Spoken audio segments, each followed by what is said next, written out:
1 큐. 네, 안녕하세요. 비욘디 박준표 PD입니다. 오늘 7시 라이브는요.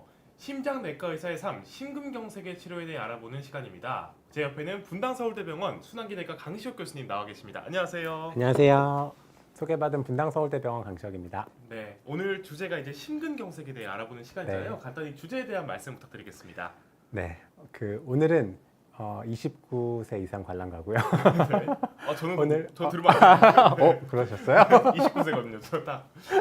29세. 이상입니까? 이상이 네. 가능하네요. 네. 사실은 지난주 방송을 제가 빵꾸를 냈었어요. 네. 우리 방금도 그런 얘기했는데 지난주에는 너무 우울해서 제가 뭐 방송을 나가서 얘기를 하고 이럴 정신적인 심리 상태도 아니었었고 네. 지금 병원이 뭐 언제 망할지 모르겠고 의료 시스템이 어떻게 될지 모르겠는데 네. 방송을 나갈 수 있나 이런 생각했는데 일단 이번 달은 조금 나아지기는 해서 다행이네요. 네. 빵꾸를 내는 거는 더 이상 하면 안 되겠다는 마음으로 생각을 바꾸고 감사합니다. 네. 한참 고민했거든요. 네. 그래서 우리 시작하기 전에도 그런 얘기 했는데 사실은 이제 제가 지지난달에는 친한 교수님이랑 둘이 같이 했고 지난달 요번 달까지 그런 계획을 세웠었어요. 지난달에는 저 미모의 내분비내과 교수님과 비만 약에 대해서 얘기하려고 그랬고 이번 주는 저 치매와 관련된 얘기들 좀 하려고 그랬었는데 이 사태가 이렇게 되고 나서는 저 그런 얘기들이 좀 가능하지 않아서 한참 고민한 끝에 제 얘기를 좀 해야 되겠다.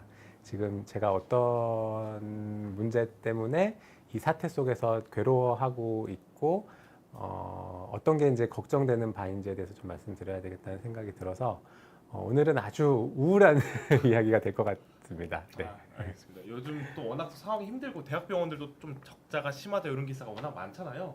그래도 바쁘신 와중에 나오셔서 정말 감사합니다. 초대해 주셔서 감사합니다. 아닙니다. 그러면 오늘 내용이 이제 급성 심근경색의 진단과 치료, 심장내과 의사의 삶에 대한 얘기인데 강의 시작해 보도록 할 텐데 보시면서 좀 궁금하신 거, 또 심장내과 의사는 또 어떤 일을 하는지 뭐 관련해서 궁금하신 게 있으시면 편하게 질문 주시면 답변 드리도록 하겠습니다. 강의 바로 시작해 볼까요? 네. 심근경색에 대해서 말씀드리려고 하고요. 네. 케이스 2개 준비했어요. 최근에 두 분 다 최근에 있었던 분들이고 3월 30일입니다. 그림이 좀 작아서 글씨가 작아서 잘 안 보일지 모르겠는데 지난달 말에 68세 남자분이 영어로는 이제 카디악 어레스트라고 써 있는데 심정지가 돼서 오신 분이시고요. 가슴이 답답하다고 그래가지고 약국에 가서 약이라도 먹으려고 갔다가 약국에서 갑자기 쓰러졌어요. 운이 정말 좋았죠. 그래도 약사님이 계신 곳에서 쓰러졌으니까 옆에서 바로 심폐소생술이 들어갔더라고요. 다행이네요, 진짜. 그래서 심폐소생술 하고 119가 글씨가 작아서 죄송합니다. 7분 만에 도착을 해서 바로 샥을 줬어요. 네. 샥을 주고 의식이 심장 박동이 돌아와서 주변 인근 병원 응급실에 도착을 했고 인근 병원 응급실에서 심전도를 찍고 이상하다고 저희 병원으로 빨리 보냈던 분이었었습니다. 심정지로 발현되기는 했었었는데 급성 심근경색의 흔한 증상 중에 하나가 심정지거든요. 네. 가슴이 아픈 증상으로 오시면 다행이신데 가슴이 아픈데 빨리 병원에 오지 않고 좀 기다렸다가 심장이 멈춰서 돌아가시는 경우가 왕왕 있고 요분처럼 정말 운 좋게 주변에 사람들이 있었고 의료진이 있어서 심폐소생술을 받을 수 있으면 다행이지만 받지 못하고 사망하시는 분들도 많이 있습니다. 이제 그런 일을 막기 위해서 급성 심근경색을 빨리 치료해야 된다고 그렇게 강조를 하는 거고요. 그렇기 때문에 급성 심근경색은 치명률과 사망률이 굉장히 높은 질환이라서 초기 진단이 중요하거든요. 초기 진단은 3가지 축으로 이루어지게 됩니다. 환자의 증상이 어떤지, 그다음에 심전도가 어떤지, 그다음에 혈액 검사가 어떤지 3가지를 보게 되고요. 처음에 증상을 듣자마자 심전도를 빨리 찍는 게 중요해서 심전도를 찍어보고 여기서 전형적인 변화가 보이게 되면 특정한 변화가 보이게 되면 저희가 응급시술 할지 말지 결정하게 되고 그때는 혈액 검사 결과를 기다리지도 않아요. 이거는 저희가 체열하고 검사실에 보내서 검사를 돌리고 나오는 데까지 시간이 짧아도 30분, 보통 1시간 정도 걸리기 때문에 이것도 기다리지 않고 바로 응급시술을 들어가는 경우도 있고요. 그 응급시술을 들어갈 때는 저희가 100% 맞춘다는 생각으로 안 들어갑니다. 왜냐하면 100% 맞추겠다고 들어가면 놓치는 사람들이 생기기 때문에 한 명이라도 안 놓치고 싶다는 마음으로 실제 숫자의 2배는 하겠다는 마음가짐으로 들어가요. 들어가서 절반은 꽝이어도 상관없고 절반만 구해도 우리는 놓치는 사람 없이 치료를 한다라는 마음가짐으로 시술을 하게 됩니다. 그렇죠. 살리는 게 일단 중요한 맞습니다. 거니까. 안 하면 안 했을 때 결과가 너무 치명적이니까 그렇죠. 네. 조금만 기다려 봅시다. 혈액 검사 좀 기다려 봅시다 하는 사이에 환자분이 심정지가 생길 수도 있기 때문에 그렇게 이제 두 가지가 중요하고, 그래서 심전도가 괜찮다고 판단이 되면 혈액 검사까지 보게 되고요. 요 이제 진단의 축에는 시간이 굉장히 중요한 문제인데, 환자분 입장에서는 빨리 오면 빨리 올수록 물론 좋죠. 1시간 내에 오시면 제일 좋고요. 네. 3시간 내에 오면 결과가 좋고요. 12시간, 24시간이 넘어가면 사실은 살릴 수 있는 심장 근육이 많지 않다고 생각하거든요. 네. 그리고 병원에 도착하시면 환자분이 빨리 오시면 저희 입장에서도 서둘러서 시술을 해드려야 되는 게 중요해서 90분 이내에 빨리 응급 시술을 하는 게 중요합니다. 그래서 골든타임 이야기하는데 3시간, 뭐 90분, 2시간 이렇게들 이야기하게 됩니다. 근데 이런 시간이 지나버리면 좀 처치가 거의 불가능한 수준까지 가버리는 건가요? 안타깝죠. 환자분들이 너무 네. 늦게 오시게 되면 네. 이제 12시간 넘어서 오시게 되면 들어가도 심장세포는 다 죽었고 응급시술을 통해서 회복할 수 있는 심장세포가 적다라고 판단이 되면 응급시술을 할지 말지 조금 신중하게 생각할 수밖에 없게 돼요. 네. 그러니까 이게 골든 타임이 정말 중요하다가 정말 느껴지는 것 같습니다. 네. 네, 그래서 이제 이렇게 심전도를 통해서 판단하게 되는데, 가슴이 아파서 오게 되면 저희는 협심증, 급성심근경색이 무서운 병이니까 네. 이 진단을 먼저 감별하게 되고요. 협심증과 심근경색은 굉장히 비슷한 병처럼 들리지만 둘 다 혈관이 좁아져서 생기는 병이에요. 네. 심장 근육에 혈액을 공급하는 관상동맥에 기름때가 끼면서 피가 잘 안 통할 때 생기는 일인데, 협심증은 기름때가 천천히 나이테처럼 5년, 10년, 20년 동안 쌓이다가 어느 지점 이상을 넘어가게 되면 혈류가 너무 모자라져서 네. 가만히 있을 때는 괜찮은데 이제 달리기를 하려고 하거나 강아지 쫓아가려고 하거나 버스 잡으려고 조금 빨리 걸으면 가슴이 아파서 더 도저히 못 가겠다. 여기서 주저앉아서 조금 쉬면 한 5분 쉬면 가라앉는 게 협심증이고요. 급성심근경색은 굉장히 비슷하지만 병태 생리가 조금 틀려서 기름때가 많이 쌓이기보다는 기름때가 쌓였는데 어떤 이유론가 인해서 기름때가 빵 터져요. 그게 이제 뭐 예를 들면 미세먼지일 수도 있고 흡연일 수도 있고 심리적인 스트레스도 일 수도 있는데, 어떤 이유론가 인해서 지저분한 기름때가 빵 터지면 혈관 안에서 기름이 터져 나오지 않게 하려고 상처 위에 딱지가 생기는 것처럼 혈전이 생기거든요. 그 혈전은 사실은 요 상처를 아물게 하기 위한 혈전인데, 작은 혈관 안에 혈전이 생기다 보면 혈관을 완전히 막을 수 있습니다. 그게 심근경색이고, 그래서 사실은 기름때가 심하지 않으니까 증상이 없었을 수 있어요. 나 어제까지 멀쩡히 운동 잘했는데 이런 네. 분들이 있으시거든요. 저 예고하는 미리 증상이 별로 없었었다가 갑자기 가슴이 아픈데 죽을 것 같은 느낌이 들고 하는 게 특징입니다. 응급시술을 하는 심근경색과 시술을 다음날 아침에 하는, 이제 응급으로 하지 않는 심근경색이 있는데, 네.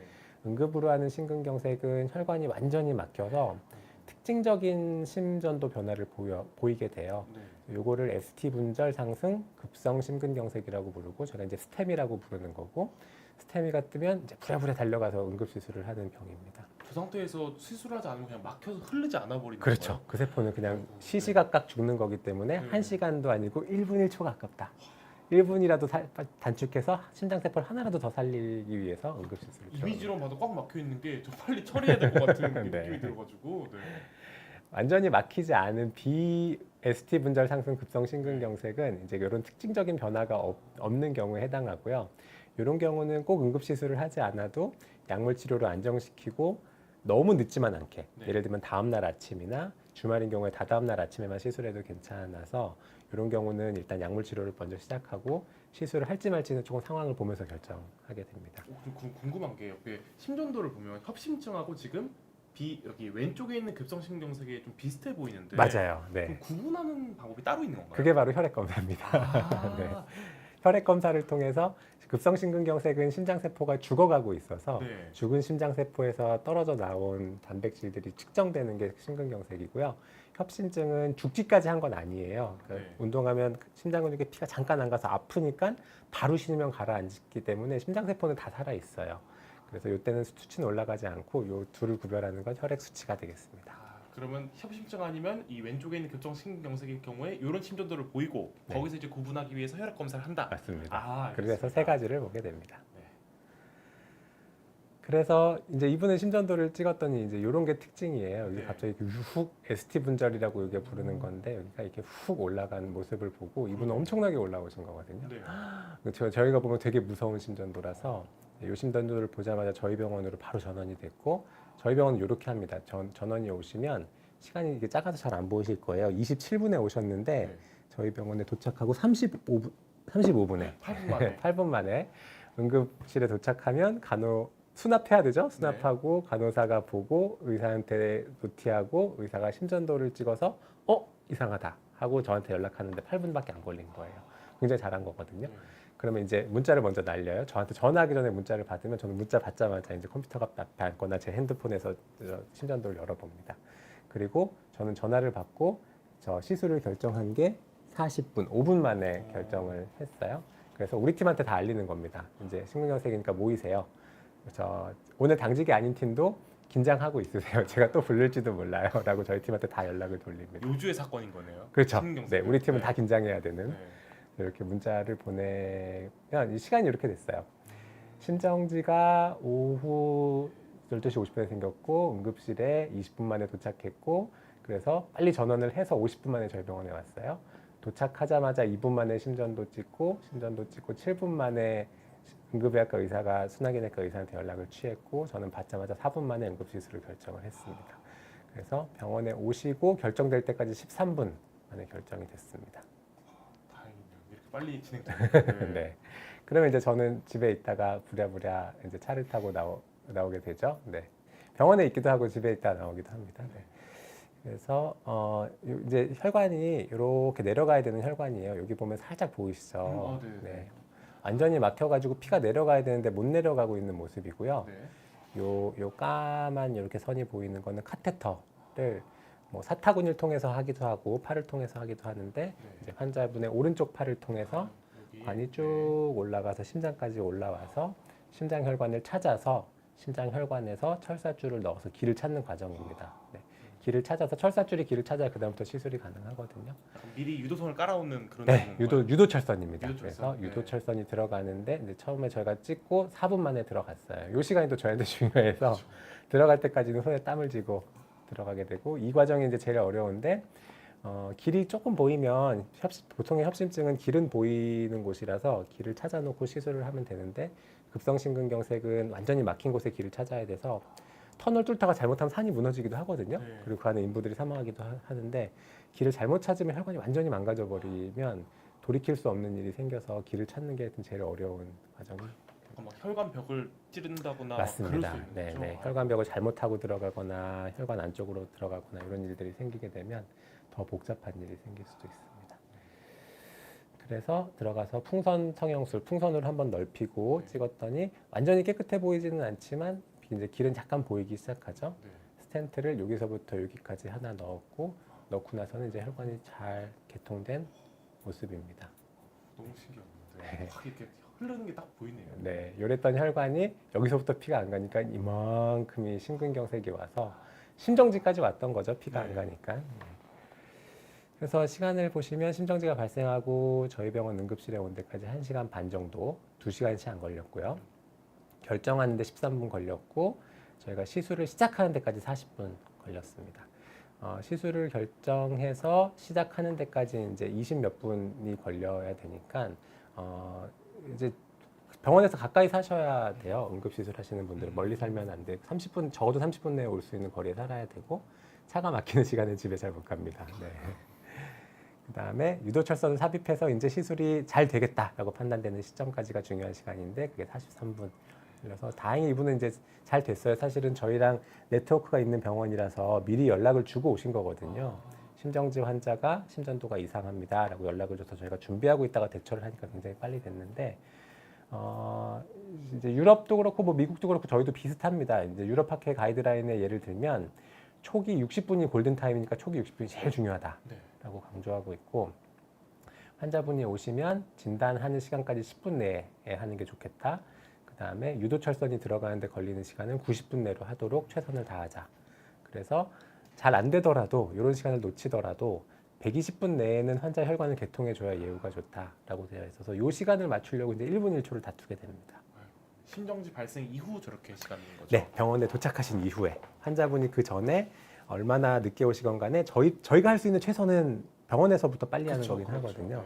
네. 저희 병원 통계 한번 보여드리면 2024년도에 저 1월 1, 2, 3, 1분기 저희 병원 통계를 보여드리면 응급실에 증상이 생겨서 응급실에 오시는 데까지 평균 2시간 정도 걸리셨었어요.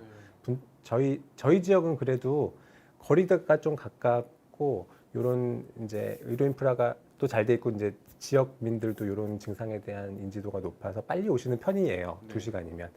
네. 전국적인 통계에 비해서 저희 지역은 좀 빠른 편이고 병원에 오신 다음에 응급실에 와서 응급의학과에서 심근경색 결정한 한 10분 정도 결정하고 제가 결정하는 데까지 한 3분 정도. 네.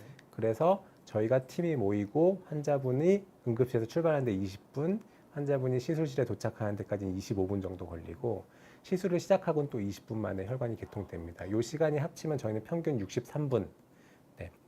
가이드라인에서 90분 이내에 하라고 하고 있고 저희는 내부적으로 60분 내에 하려고 노력을 하는데 매번 60분 내에 들어오진 못하고 한 63분 이 정도에서 왔다 갔다 하게 됩니다. 이 시간을 1분이라도 줄이려고 노력을 하고 있고요.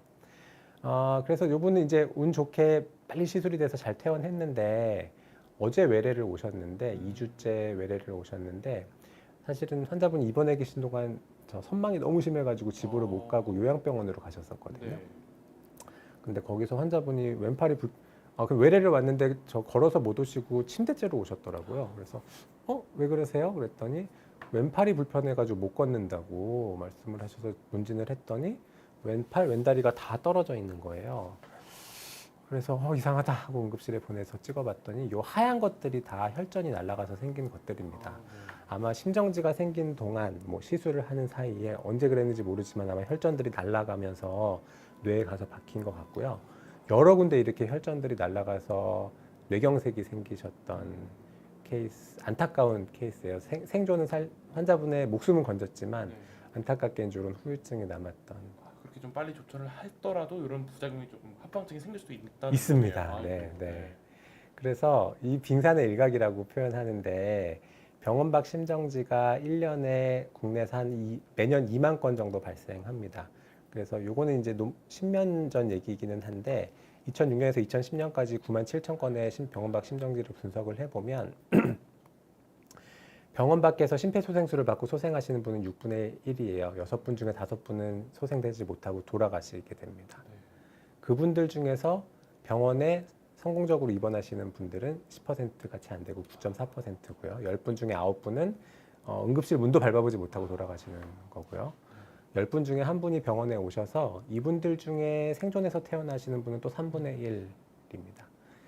생존해서 태어나시는 분들 중에서 본인이 일상생활이 가능하신, 본인 혼자 화장실 가고 산책하실 수 있는 분은 또 3분의 1밖에 안 돼서 최종적으로는 9만 명 중에서 일상생활이 가능한 분은 900명밖에 안 되는 거죠. 그래서 우리 요 분은 생존해서 태어나신 3% 안에 들어가지만 일상생활을 영위하는 0.9% 안에 아직은 더 기다려 봐야 되겠지만 뇌경색 후유증이 얼마나 회복되는지에 따라 1%에 들어갈지 나머지 2%에 들어갈지는 좀 두고 봐야 될 것 같습니다. 그래서 지금은 이거 10년 전 데이터니까 지금은 이것보다는 성적은 좋기는 해요. 네. 하지만 우리가 요 이제 생존 퇴원을 3%가 아니라 15%, 20%까지 올리려고 노력하고 있거든요. 그게 이제 저희만의 몫은 아닙니다. 심장내과만의 몫은 아니고 119의 몫이기도 하고 일반인들이 심폐소생술 해주는 거 중요하기 때문에 심폐소생술 교육도 중요하고 응급의학과의 역할도 중요하고 저희의 역할도 중요하고 그다음에 간호진, 재활의학과 여러 사람들이 다 기여하면서 이제 그런 것들이 개선되는 과정일 겁니다. 일반 시민들 좀 신고 의식이나 조금 구급법 같은 걸 알아두는 게 이런 통계 향상에 도움이 훨씬 맞아요. 제가 의사를 시작하고 지난 한 10몇 년 사이에도 주변인이 심폐소생술을 해준 케이스들이 굉장히 많이 늘어났거든요. 네. 주변이 하는 사람도 별로 없었거니와 또 한때는 심폐소생술하다 갈비뼈 부러지거나 이빨 부러지면 심폐소생술한 사람 잘못이라는 적이 있었어서 있었죠, 그런 얘기. 안 했어요. 근데 네. 이제 선한 사마리아법 이런 것들 맞아요. 통과되면서 이제는 이런 일 발견하면 사람들이 적극적으로 도와주고 빨리 신고하고 이런 것들은 확실히 우리 시민의식이 많이 개선된 면이긴 합니다. 네. 그거 관련해서 다니엘님이 질문 주셨는데 이렇게 일반인들이 좀 심근경색에 오신 환자분들은 구별할 수 있는 방법 물론 어렵겠지만 맞아요. 네. 좀 이 사람 조금 지금 위급해 보이는데 심폐소생술 해줘야겠는데라는 좀 신호들이 있을까요? 그래서 원래는 이런 네. 강의하면 이제 어떤 증상이 위험한 증상인지 말씀드려야 되는데 오늘은 우울한 얘기를 하려고 해서 그런 얘기 자세히 준비 안 했는데요. 네, 그럼 간단히만 네네. 부탁드리겠습니다. 가슴 아프신 증상이 대표적인 증상이시고 이게 내가 평소에 경험해보지 못했던 증상이면 일단 저 전문가를 만나서 상의하시는 걸 추천드리고요. 증상이 몇 분 지속되고 사라졌다 그러면 외래를 찾아오시면 되는 거고요. 근데 심근경색은 가라앉지 않거든요. 30분 이상, 1시간 이상 지속되는 그런 증상이 있는 경우에는 응급실 찾아오셔도 되고 찾아오셔서 괜찮다는 얘기 듣고 그때 가시면 되는 거거든요. 검사해보고 한두 시간 내에 나오기도 하고 좀 미심쩍으면 3시간, 5시간 보기도 해요.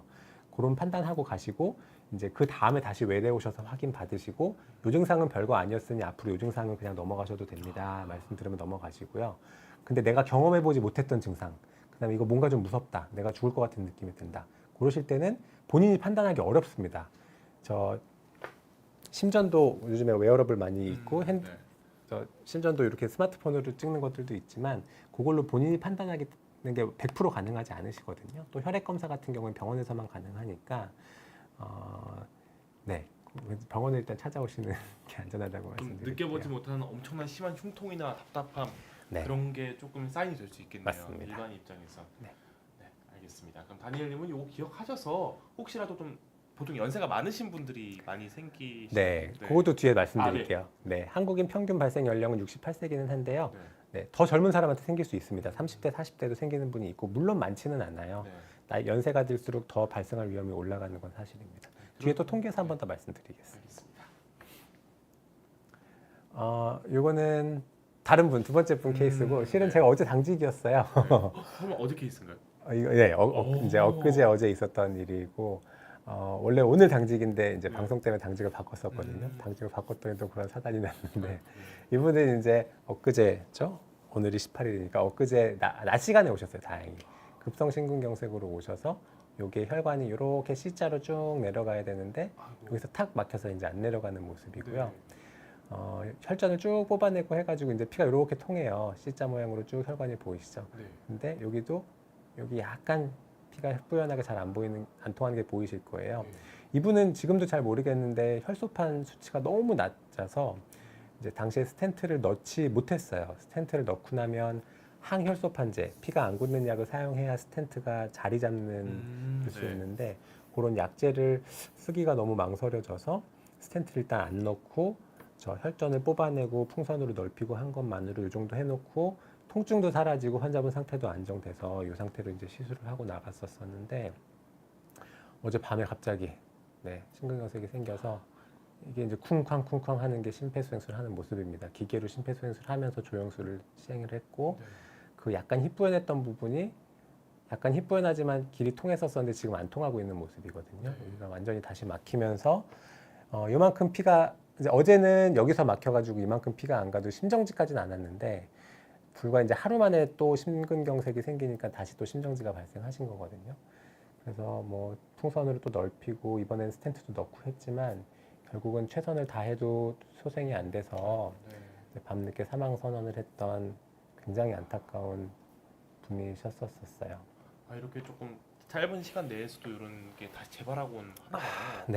네, 재발할 수 있습니다. 급성 심근경색은 재발할 수 있고 심근경색이 재발하는 거 외에 또 아까 보여드렸던 뇌졸중이라든지 여러 가지 합병증들이 있을 수 있어서 심근경색 후에 저희는 보통 한 5일 정도 입원하면서 모니터링 하게 되고 이제 정말 원하지 않는 결과예요. 이런 분들은 하루 만에 재발해서 이렇게 최악의 결과가 나오는 거는 정말 원하지 않는 결과입니다.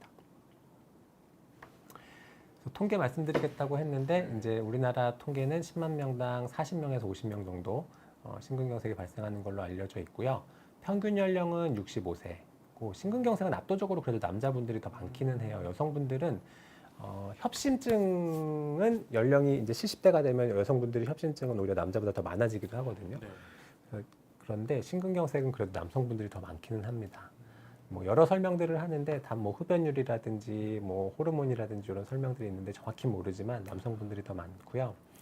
국내 통계는 원내 사망률 3.8%, 1년 사망률은 6.9%. 그다음에 이제 이제 사망 외에도 네. 뇌졸중이나 여러 주요 합병증들이 있거든요. 심근경색이 재발하거나 뇌졸중이나 또 추가 시술해야 되는 그런 것들 합치면 한 12% 정도 되고요. 사실 이 성적은 세계적으로 굉장히 놀라운 성적이기는 해요. 1년 동안 사망률이 7%밖에 안 되는 거는 다른 나라의 저희 이제 심근경색 연구에서 논문 내면 데이터가 엉망이다 이렇게 얘기하거든요. 아 말이 안 된다. 말이 안 7%가. 된다. 네. 너희 네. 뭐 잘못 적은 거 아니냐. 심근경색은 이렇게. 15%는 사망한다. 네. 니네 절반밖에 데이터 안 모은 거다. 사실 저도 조금 좀 의아했던 게 앞에서 되게 급성 심근경색이 되게 심각하고 그 병원 내에서 발생하신 분은 생존율이 굉장히 낮다 이렇게 말씀해 주셨는데 이런 통계를 보니까 생각보다 많은 분들이 좀 해결되는구나 하는 통계에 네. 놀랐는데 치료 방법도 좋아졌고 이제 환자분들이 더 빨리 오시면서 그런 거기도 있을 거예요. 네. 네. 저희 나라는 하여튼 세계적으로도 굉장히 결과가 좋은 나라에 속합니다. 네. 네. 그래서 일단 심근경색 얘기는 여기까지 드리려고 하고요.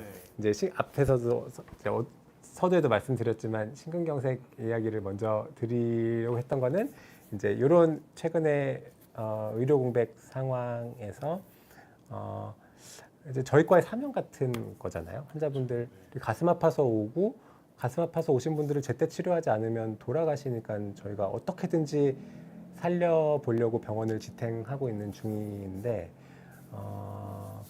이런 지금 정황들이 너무 우울하고 어디로 흘러가고 있는지 너무 무서워서 이제 이런 저희 과 신장내과 의사들의 삶에 대해서 좀 말씀드리고 지금 요 시국이 지금 어떻게 흘러가고 있는지 좀 설명을 드리고 싶어요. 저도 사실 하루하루 밥 벌어먹고 사는 소시민이기는 하지만 저도 대학 교수기는 하고 제가 이 시국에 뭐가 맞고 틀리고까지 제가 말씀드릴 수 있는 건 아니지만 지금 상황이 어떻게 흘러가고 있고 얼마나 무서운 방향으로 가고 있는지를 오늘 조금 말씀드릴 무거운 얘기를 좀 드리려고 합니다. 근데 좀 생명과 굉장히 밀접한 과에서 굉장히 열심히 일하고 네. 계시니까 현실을 되게 잘 느끼시고 계실 것 같아요. 이번 사태에서 네. 계속 이야기하는 게 결국은 필수과, 그렇죠, 필수과잖아요. 네. 저희는 저희가 제일 필수과라고 생각하고 있는데 저희 과가 무서운 일을 경험하고 있습니다. 슬라이드 다시 좀 보여드리면요. 이제 이 사태가 생기기 전에도 저희 과는 사실 기피과였어요. 심장내과 지원 잘 안 하고 저희 후학들을 재생산해야 되는데 후학들이 잘 안 들어오고요. 잘 이제 들어와서도 사실 어려운 일을 잘 안 하려고 해서 항상 이제 고민이 많았었는데 이제 의사들한테 물어본 설문조사 결과예요. 필수 의료를 왜 안 하려고 하나요? 왜 기피하려고 하나요?라고 물어보면 가장 흔한 답은 노력 대비 경제적인 대가가 좋지 않아서 선택을 잘 안 한다고 이야기하고 또 이제 그에 못지않은 숫자가 의료사고에 대한 부담입니다. 이런 거에 대한 걱정이 최근 몇 년 사이에 급격하게 높아졌고 이게 의사들의 의사들의 진로를 결정하는 되게 중요한 요인 중에 하나로 작용하고 있다는 점이 굉장히 슬픈 현실이고요. 그다음에 이제 다른 더 쉽게 살 수 있는 과들이 많은데 이런 필수 의료를 가면 미래가 과연 보장이 되는 건지 걱정하시는 이유도 상당히 많고 저희는 이제 일이 많아서 안 한다고 생각했었는데 최근에 젊은 세대들은 이게 다는 아니더라고요. 네, MZ 세대들 29세이시니까 네. 네. 하지만 이제 X 세대들이 보면 더 꼰대 세대들이 보면 MZ 세대들이 일도 안 하는 것 같고 게으른 것 같고 자꾸 도망 뺑기치고 이러는 것 같지만 분명히 이 세대들의 장점이 있더라고요. 이 세대들은 자기들이 하고 싶다 그러면 더 열심히 하는 게 있는 것 같아요. 자기 스스로 내면의 동기화가 됐을 때는 저보다 더 열정적으로 하는 모습들이 있고 그 동기화가 스스로 되지 않으면 안 하더라고요. 그 모습 때문에 이제 꼰대 세대들이 보기에는 게으르다라고 느낄 수 있지만 그래서 이 세대들이 저희 과를 선택하지 않는 이유 중에 과도한 업무 부담도 물론 있지만 이게 다는 아니더라고요. 이런 거 외에도 이게 과연 나의 미래를 밝게 해주는 일이 맞냐? 내가 이렇게 열심히 일하지만 사실은 법정 소송에 얽매여서 인생이 불행해지는 건 아니냐? 이런 고민들이 우리 과를 기피하는 중요한 이유 중에 하나로 작용하는 것 같습니다. 사실 이게 현실적인 일단 20살 중반 넘어가면 직업적 선택의 현실적인 생각이 조금 합쳐질 수밖에 없잖아요. 근데 다른 과의 상황이나 그런 걸 보면서 좀 심장내과, 순환계내과를 보면은 다른 것보다 힘들 것도 너무 자명한 사실이고 하다 보니까 현실적으로 생각했을 때 막 MZ세대로서 생각해 보자면 조금 피한 이유가 그런 쪽이 아닐까. 맞아요. 네. 네. 네, 그 교수들의 삶을 보면서 선택하더라고요. 그렇죠. 네. 저희는 어리석었던 세대죠. 저희는 이제 삶까지 보지 못했어요. 교수님들이 어떤 삶을 사는지도 있지만 멋있어 보이는 것만으로도 결정하긴 했었었는데 그 MZ 세대들이 저희가 멋있다고 해요. MZ 세대들도 저희 삶을 네. 멋있다고 생각하고 제가 멋있다고 생각했던 것보다 더 어프리시에이트 하기도 하는 것 같아요. 하지만 그 삶이 내 삶이 됐을 때에 대해서 더 진지하게 생각하는 것 같아요. 그 삶을 내가 살 수 있겠냐에 대해서는 더 현실적으로 판단하는 세대들이 등장했고, 이거는 절대 비난할 수 있는 건 아닌 것 같아요. 우리나라만의 문제는 아니고 전 세계적으로 다 나타나고 있는 현상이고, 그리고 이건 분명히 개인이 고민해야 되는 문제입니다. 저도 어른이 돼서 결혼하고 아이를 낳고 지금 제 일상을 영위하는 게 저한테 중요한 문제가 됐어요. 주말에 아이들 손톱 깎아주는 게 저한테 되게 중요한 일상인데, 사태가 이렇게 터지고 나서 너무 우울하고 바쁘니까 손톱 깎아주는 걸 자꾸 까먹더라고요. 네, 그런 제 당장의 일상이 문제이기 때문에 후배들은 하여튼 저의 삶을 보면서 결정을 하게 됩니다. 네. 또 젊은 세대 중심으로 워라벨이란 말이 워낙 대두되고 있잖아요. 네. 사실 심장내과 의사분 너무 고생해주시고 명예롭고 멋지신데 이 젊은 세대들은 그거보다 좀 다른 가치를 중점을 두는 경우가 제 네. 주변에도 보면 많더라고요. 네. 그러다 보니까 좀 이런 현상이 생기는 게 아닐까. 네. 어쩔 수 없는 일인 것 같아요. 그리고 미래는 저희의 몫이 아니더라고요. 이제 전공의 선생님들 제일 어린 친구들은 저보다 한 20년 어리고 뭐 네. 보통 10년 정도 차이가 나는데, 제가 앞으로 열심히 일할 20년이 있지만 사실은 미래는 지금 이 세대들이 결정하는 거거든요. 지금 어려움을 겪고 있는 이 세대들이 20년 후에 이 자리에 들어와서 일을 하고 있을 거라서 이 세대들의 생각을 이해하고 맞춰가는 게 필요하다라고 정말 절실하게 느끼고 있습니다. 그런 생각 하신 것만 너무 멋있는 교수님이신데요. 네. 대학병원 의사들이 떠나고 있어요. 요거 이번 사태 터지기 전 얘기입니다. 2023년 말이고 한데 대학병원에 저희 과를 선택한 친구들도 대학병원에서 있지 않으려고 해요. 그래서 개원 이제 2차 병원을 가면 조금 이제 이 정도까지 힘들게 살지는 않아도 되니까 심장 진료하는 거 좋아하고 가슴 아픈 환자 보는 거 좋아하지만 이 정도까지는 아닌 삶을 살고 싶어하는 경우들이 많거든요. 그래서 이제 대학을 떠나는 분들이 늘어나고 있고, 교수 때려치우고 싶다 기고문이 있는데 정말 그런 감정들을 많이 느끼고 계시는 것 같고요. 병원에서도 이제 특정 전문으로 특정과를 보는 사람들보다 계약직으로 입원 전담의를 하거나 이렇게 단기 계약으로 들어오시는 분들의 숫자가 늘어나고 있고, 심지어 급여도 뒤집혔어요. 네, 저희보다 이제 이런 분들이 더 많이 받는 현상이 생기고, 그런 모습을 보면서 대학병원에 안 남고 나가고 싶어 하시는 현상들이 생겨나고 있고, 저런 환자들, 앞서 보여드렸던 심정지 환자들, 생명이 오가는 환자들을 볼 수 있는 사람들이 점점 줄어들어가고 있습니다.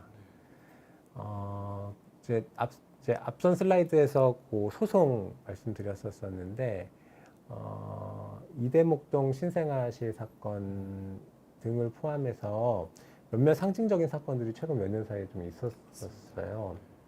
뉴스로도 엄청 떠들썩했었죠. 네. 이제 당사자들한테는 정말 억울한 일이겠죠. 갑자기 사망했는데 원인이 분명치 않고 뭔가 의사들이 잘못했을 가능성이 의심이 되고 하니까 소송까지 가시는 걸 거고, 그런데 이제 성장하고 있는 젊은 의사들은 이런 사건들을 보면서 저런 과는 가면 안 되겠구나라고 생각을 하게 되는 거예요. 소아과가 정말 치명적인 이유가 뭐냐면, 제가 70세 환자분 치료하다가 사망했을 때 생기는 손해배상액은 이분이 남아있는 생애 동안에 생산할 수 있는 가치가 손해배상액이 되거든요. 네. 그 금액과 신생아가 사망했을 때의 손해배상 금액이 엄청난 차이가 납니다. 이거는 몇십억씩 나오는 일이 돼서, 그러다 보니까 소아과를 선택 안 하게 되는 거거든요. 이런 소송들을 보면서 내가 열심히 진료하다가도 내 의지와 상관없이 환자가 사망하는 경우가 생기는데, 그리고 사람은 실수해요. 의사들도 실수합니다. 실수할 수 있고, 그런데 실수했을 때 결과가 이렇게 치명적이라 그러면 나는 아이들이 좋고 아이들 고쳐주고 싶지만 소아과까지는 못하겠다는 이야기가 나오게 되는 거예요. 다른 거에 비해 리스크가 배상해야 되는 금액이나 리스크가 엄청 네, 큰 거죠. 10년 동안 네. 착하게 살았어도 한 번의 실수로 그런 그런 연봉이 면봉이 날아가고 사실은 이런 법적인 일에 휘말리게 되면 되게 우울해져요. 이제 나의 지나온 삶을 다시 생각해 보게 되는 거죠. 내가 이 길을 선택한 건 잘한 거였나? 내가 그동안 어떤 일을 하고 있었나? 그러니까 잘했던 거 99가 이제 잘못한 거 딱 하나인데 이 하나가 인생을 전체를 잡아먹는 경우가 생깁니다. 그래서 소송에 얽매이고 나면 그 사람은 그 과에서 진료 못하는 경우들이 적지 않게 생겨요.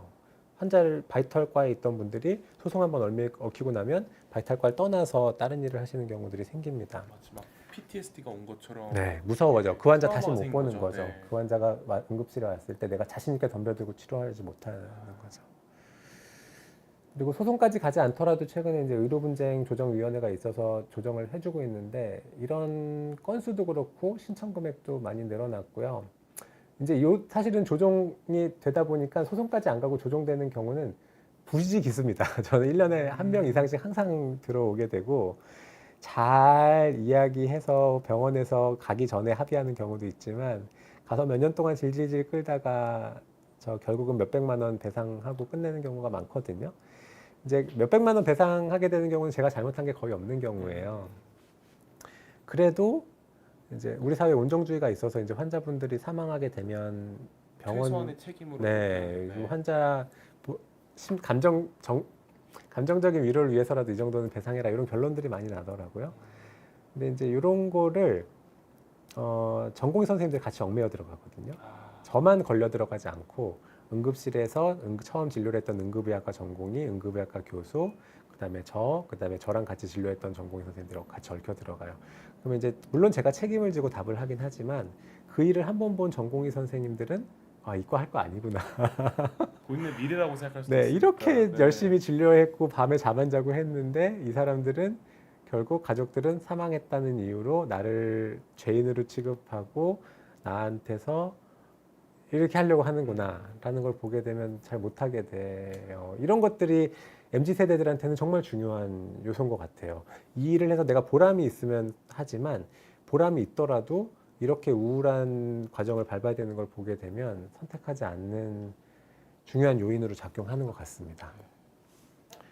그래서 이런 요인들이 작용하면서 저희과 지원자들은 하여튼 계속 줄어들고 있고요.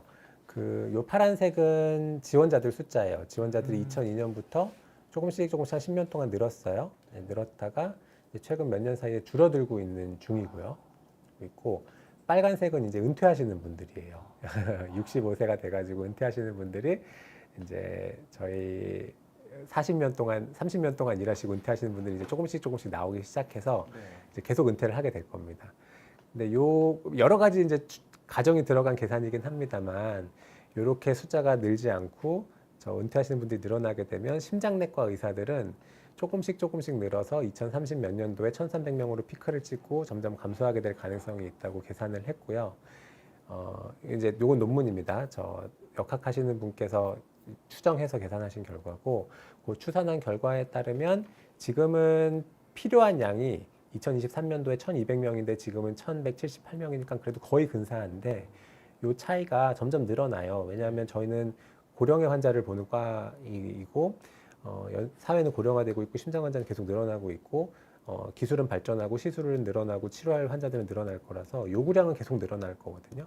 그 요구량을 의사의 숫자가 지금 따라가지 못하고 있는 상황이고 2032년에 10년 후에 저희가 이 사람들을 다 치료한다 그러면 포기하지 않고 다 치료한다 그러면 지금보다 1.3배 더 열심히 일해야 되더라고요. 실제로 그렇게 일하지 못하겠죠. 네. 하지만 이제 그만큼의 한 의사가 필요하고 충분히 채워지지 못하고 있습니다. 그래서 저희는 저희 후학들을 키워내는 게 정말 중요한 문제예요. 저희 학회에서는 항상 고민하고 있는 문제고요. 몇 년 전부터 저희 학회할 때마다 맨날 이런 얘기 하고 있습니다. 어떻게 하면 후배들을 설득할 수 있을 거냐.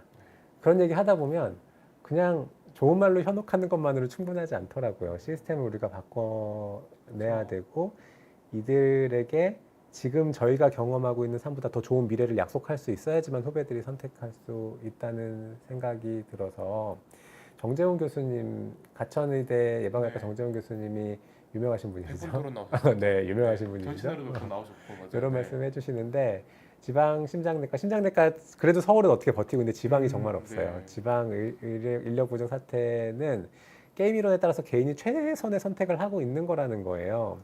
그 사람 입장에서는 경제적으로도 합리적이고 개인의 삶으로서도 합리적인 선택을 하고 있는 거고 그거를 이제 비난할 수는 없는 노릇이다. 강원대 네, 저희 네네. 하여튼 지방에 계시던 분들이 한꺼번에 훅 떠나는 경우들이 생기는데 그분들 다 개개인의 이유가 있습니다. 그럴 수밖에 없는 이유들이 존재하고 그분한테 왜 지방 필수 의료를 떠났냐고 절대 비난할 수 없는 그렇죠. 네. 노릇이거든요. 근데 그분들이 갈 수 있게 제도를 만들어 드려야 되고 하는 정책적인 역할이 필요하고 이게 지금 무너지기 시작하니까 우르르르 무너져 내리는 거예요. 한 분이 떠나니까 남은 분들이 도저히 못하겠어서 떠나고 이런 식으로 우르르 무너져 내려가고. 한 분이 떠날 때마다 남은 분들의 업무 가중은 더 심해지는 거잖아요. 네. 어떻게 그리고 보면. 남은 네. 분들이 나도 떠나야 되는 거 아닌가 하는 불안감을 느끼실 수밖에 없고요. 또 늦게 떠날수록 더 힘든 상황에 맞아요. 놓여 있는 거잖아요. 맞아요. 네. 그게 정답입니다. 남들이 떠나기 전에 내가 먼저 떠나야 되는 거 아닌가 눈치 보게 되는 거고요. 남은 사람만 더 힘들어지는. 네. 뭐 그 사람 나쁜 건 아니지만 물론. 네.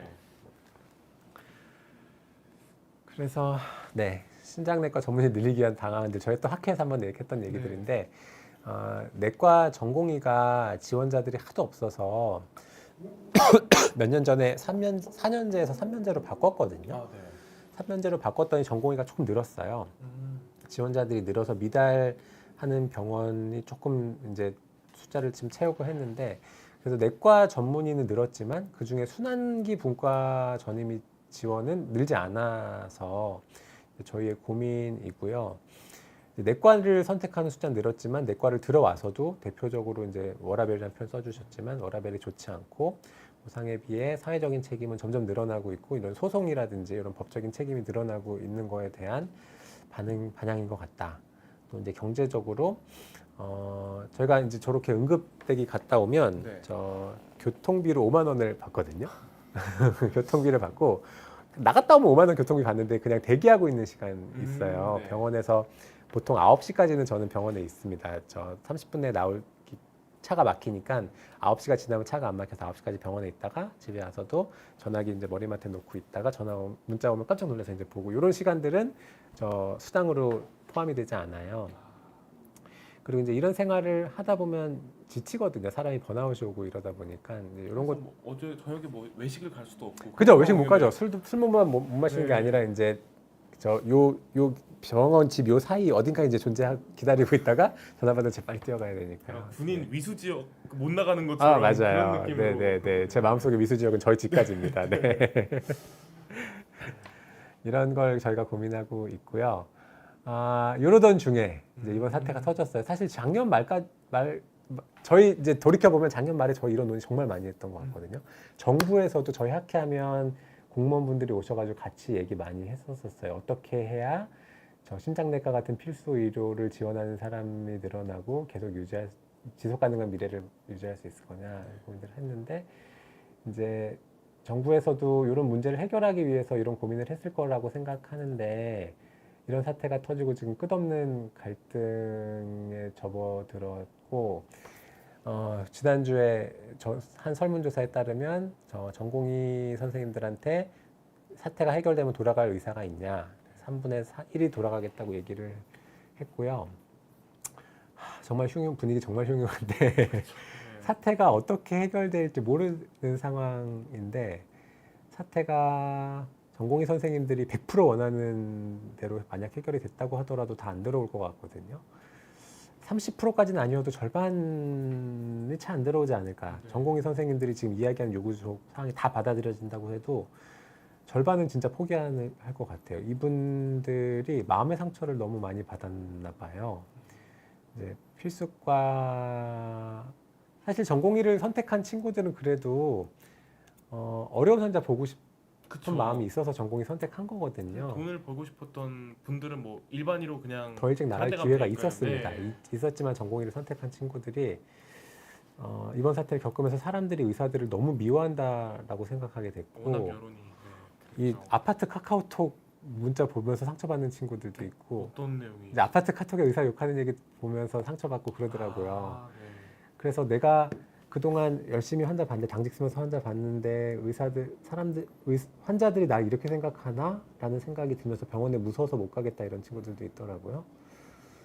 그래서 다 안 돌아올 것 같아요. 사태가 어떻게 해결될지 모르겠지만 잘 안 해결되면 정말 대부분 안 들어온 채로 1년이 더 지나갈 수도 있을 것 같고 잘이라는 정의가 뭔지 모르겠지만 하여튼 전공에서 원하는 대로 해결돼도 다 안 들어올 상황에 닥친 것 같고 정치적인 얘기는 좀 가렸습니다만 네. 의협에서 일할 시간이 없다고 얘기해요. 네. 저희 진짜 그렇게 느끼고 있습니다. 전공의 선생님들이 올해 돌아오지 못하면 내년에 전문의가 2,800명이 배출되지 않아요. 심장내과만 안 나오는 게 아니라 정형외과 전문의도 안 나오고 필수과라는 정의 애매하지만 사람들을 목숨을 살리기도 하지만 사람들이 건강하게 살고 행복하게 살게 하는 정신건강의학과도 중요한 과란 말이에요. 사람들이 안 나옵니다. 안 나오게 될 거고 학생들이 안 돌아오면 내년에 의사 3,000명이 안 나올 거고 밀려도 배출되질 못하고 있어요. 네. 그래서 지금 이 이야기들이 정부에서 필수 의료를 살리기 위해서 시작한 이야기고 중증 의료, 응급 의료를 살리기 위해서 시작한 논의가 아이러니하게도 의료를 지금 무너뜨리고 있고 필수 의료 분야가 더 빠르게 무너지고 있는 중이에요. 지난 몇 년 동안 저희가 사람이 없어서 고민했는데 지금 이 사태가 터지고 저희 과는 와르르 무너져 내려가고 있습니다. 저희 이제 서울의대 교수협의 비상대책위원회에서 계속 이제 이런 입장문을 내놓는데 선거 직후에 내놨던 입장문이고요. 저희 비대위에서는 하여튼 양쪽을 좀 제발 화해시켜 보려고 노력하고 있는데요. 정부도 대화의 창으로 끌고 오고 전공의 선생님들도 제발 집 밖으로 나와서 대화하자고 설득하고 있는데 교수님들도 지쳐가고 있습니다. 사명감 때문에 대학에 남은 사람들이고 아픈 환자들을 보면 내 가슴이 아파요. 이거 치료해주지 못하고 있는 것 때문에 너무 마음이 아파서 무리해서 일하고 계시거든요. 저 집에 안 가고 정말 전공의 선생님들 빈자리를 당직 쓰면서 집에 안 가고 밤늦게까지 지키고 있고 집에 갔다가도 환자 안 좋다 그러면 뛰쳐나오고 뭐 이렇게 근무하고 있어요. 그래서 저희가 뭐 OECD 기준 52시간 근무하겠다고 얘기했지만 사실 그렇게 하실 수 있는 분 많지 않습니다. 지금 주 80시간이 뭐예요? 저도 아침 6시에 나가서 밤 6시에 퇴근하는 게 일상이고 당직은 주 1, 2회 서고 있거든요. 그것만 계산해도 그냥 80시간은 후딱 넘어가고요. 100시간 이상 근무하시는 분들 지금 많거든요. 이거 지속 가능하지 않습니다. 이 교수들이 1년 내내 이렇게 일하지 못할 거예요. 그렇게 일하고 있음에도 불구하고 큰 병원들은 지금 적자 속에 허우적대고 있고 재정 상태가 그나마 서울에 있는 대학병원들은 마이너스 통장을 만들어서 파산은 막고 있지만 지방병원들은 마이너스 통장을 못 만들고 있다고들 해요. 그래서 지금 누가 먼저 무너질지 모릅니다. 어느 병원이 먼저 무너질지. 그래도 우리가 1등으로 무너지면 안 되지 않겠냐. 버티는 거죠. 네, 다른 병원 무너지고 나면 뭔가 대책이 나올 테니 좀만 더 버텨보자고 겨우겨우 근근히 버티고 있고 언론에서 보셨겠지만 급여 삭감하고 직원들 희망퇴직을 받고 있습니다. 희망퇴직 후에는 공고사직이 나오겠죠. 의사들도 중요하지만 이런 병원에서 일했던 간호사들과 이런 직원들 정말 소중한 분들이에요. 이분들도 환자를 살리기 위해서 노력하시는 분들이고요. 이분들도 어려운 환경에서 일했던 분들이고 이런 분들도 이만큼 업무 역량을 갖추기 위해서 수년 동안 훈련된 분들이거든요. 이런 분들이 사라지고 나면 다시 새로운 사람들 뽑아서 훈련시키는 데는 그만큼의 시간이 또 필요합니다. 정말 중요한 것들 우리가 지금 잃어버리고 있는 중이고요. 이렇게 무너진 상처를 지금 무너진 데 2달 걸렸지만 앞으로 다시 쌓아올리는 데 2년 이상 걸릴 거예요. 정말 깊은 상처가 생기고 있습니다. 이 시스템 계속 유지하는 게 가능하지 않다는 거 정말 깨닫고 있는 중인데 전공의 선생님들의 빈자리가 얼마나 큰지 이게 우리가 값싼 인력으로 유지하고 있었던 게 얼마나 심각한 문제였는지 다 깨닫고 있죠. 저희만 깨닫고 있는 거 아니라 국민들도 깨닫고 있고 그런데 지금 안타까운 게 2,000명 얘기하면서 정말 더 중요한 다른 정책 얘기는 하나도 못하고 있거든요. 필수 의료 패키지가 문제가 뭐고 이거를 필수 의료를 살리기 위해서 해야 되는 게 뭔지에 대해서 논의 진짜 하나도 못하고 2,000명 얘기만 하고 있는 게 너무 저희는 안타까운. 포커스가 너무 몰려 있어가지고. 네. 그게 너무 안타깝습니다. 네. 지옥문이 활짝 열렸다라고 생각하는데요. 제가 생각하는 제 개똥 철학입니다. 뭐가 맞는지 2,000명이 맞는지 몇백 명이 맞는지 제가 얘기할 건 아닌 것 같은데 지금 현 상황에 대해서 내부에 있는 사람으로서 시청자분들께 좀 말씀드리고 싶어서 오늘 이런 얘기를 하게 됐고 지옥문이 열려버렸습니다. 35년 동안 건강보험을 만들어 놓고 그때 이제 부랴부랴 만들었던 건강보험인데 급조해서 만들었어요. 요거를 조금씩 고쳐가지고 겨우겨우 근근히 끌어가고 있었는데 지속 가능하지 않습니다. 이거 지속 가능하지 않고요. 대표적으로 이게 지속 가능하면 다른 나라가 왜 안 했겠어요. 인도네시아에서 우리나라 의료 시스템 보러 많이 오거든요. 자기네 나라에서 도입이 가능하지 않다고 얘기해요. 우리가 80년대, 70년대, 80년대 7%, 10% 연간 성장했던 다른 나라가 따라할 수 없는 역사들 있잖아요. 한국인만 가능한 일이에요. 근데 이게 한때는 가능했지만 더 이상 가능하지 않습니다. 이 왜곡이 너무 많이 쌓여 있고요. 이제는 시스템을 새로 만들어야 되는 단계에 왔고요. 이제 우리 MZ세대 얘기 많이 했지만 새로운 세대들은 이 시스템 못 받아들입니다. 이렇게 내 노동력을 갈아 넣어서 유지되는 시스템 더 이상 가능하지 않습니다. 그 다음에 사회 구조가 바뀌었어요. 과거에는 새로 들어오는 젊은 친구들이 계속 이만큼 있었었는데 이제는 사회에 새로 들어오는 젊은 사람들이 줄어들고 있고 인구가 노령화되고 있습니다. 그리고 실비보험이 또 이런 왜곡들을 더 악화시켰고 이제는 10% 성장하는 사회가 아니라 2%씩 성장하는 사회가 돼서 이런 것들이 누적되면서 필수의료 위기는 이 사태가 터지기 전부터도 이미 골물대로 골맞섰었고요. 근데 이 사태가 터지면서 적어도 1년은 지금 바이탈과의 의료진을 재생산하는 거는 크게 실패할 것 같아요. 네. 그리고 이게 1년이 아닐 것 같아서 무섭습니다. 앞으로 4, 5년 동안 재생산이 안 될 것 같아서 너무 두렵고 예상했던 저희 지금 커브보다 더 빠르게 숫자가 줄어들 거거든요. 그러면 고령화되는 사회에서 10년 후에 환자를 누가 보고 있을지 정말 무섭고 진료실에서 느끼거든요. 이런 일 한 번 생기면 환자분들이 저를 이제 이런 중에도 진료해 주신 선생님 고맙습니다라고 표현해 주시는 분들도 있지만 더 차갑게 들어오시는 분들도 있고 얘기가 옛날처럼 잘 안 돼요. 네. 지금 의사와 환자들 사이 신뢰가 너무 많이 무너져 있고 이 신뢰는 우리 사회에 정말 중요한 자산입니다. 의사가 환자를 성심껏 진료하고 환자들은 의사의 말을 신뢰하고 따라와 주는 게 정말 중요한데 이런 거 무너져 내려가고 있고 재정위기 때문에 어느 병원은 파산할 거고요. 정작 중요한 의료개혁에 대한 논의가 실종되고 있어서 너무 안타깝습니다. 국민건강보험이 지속 가능하지 않고 고쳐야 되거든요.